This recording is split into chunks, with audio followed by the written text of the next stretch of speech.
Welcome back to the deep dive. We're really glad to have you with us today. We're looking at a stack of research and articles that challenge pretty much the first instinct every single one of us has when we look for a place to hunt. Oh, yeah, it really does. It's a topic that feels simple on the surface, but when you peel it back, it completely changes how you spend your money. Because it's the one variable that dominates the conversation. I mean, it is the headline of every single listing you see. It really is. Picture this for a second. You get a notification on your phone. Maybe it's an email alert, or a buddy calls you up and says, "Hey, I think I found a spot for next season." Right.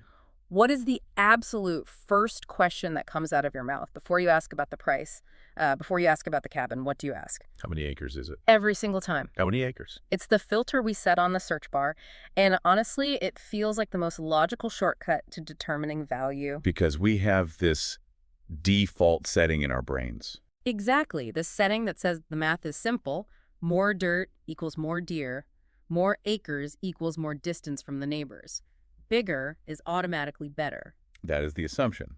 But we have a fascinating breakdown today from the American Hunting Lease Association.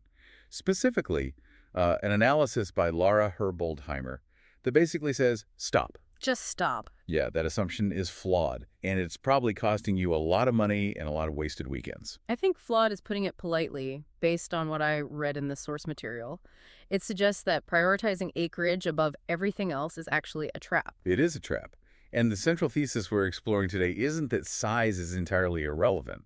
I mean, obviously you can't hunt safely on a postage stamp in the suburbs. All right, you need some space. But the argument is that acreage sets a ceiling for potential. It guarantees absolutely nothing about results. So you're saying a massive property can be a biological desert, and a tiny parcel can be a trophy factory. Precisely.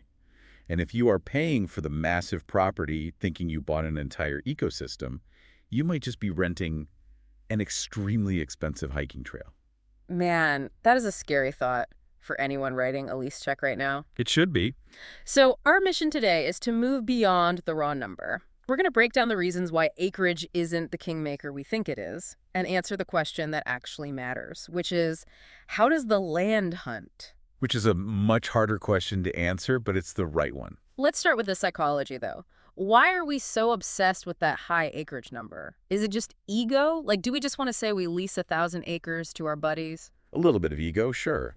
But mostly it's the psychology of control. When you see a high acreage number, say 500 or 1,000 acres, it validates the price tag in your mind. It makes you feel like you're getting your money's worth. Exactly. It makes you feel like you have elbow room. It creates this illusion that because you lease the space, the animals will naturally be there because there is so much of it. It just feels safer to buy